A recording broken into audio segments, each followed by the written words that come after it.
Donations to the college are key because they allow us to maintain our commitment to the tutorial system. The best thing about the tutorial system is the fact that every single tutor that we have is so kind, so enthusiastic about the subject, and so willing to share their time and share their experiences with us. What I love about tutorials at Queen's is that you get a level of interaction that you really don't get anywhere else. You're sat one-to-one with your tutor in their room, just discussing your own ideas, and it's totally tailored to your own interests, which is just something that you don't experience in a classroom environment. The value of the tutorial system is that it allows students to have a direct link with staff, both senior and postdoc, who are working at the cutting edge of research in a world-class institution like Oxford.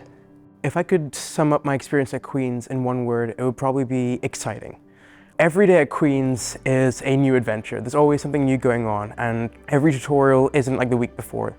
Students are bouncing their ideas off of each other and off of you, and every once in a while you get these wonderful epiphany moments where they reach a new understanding.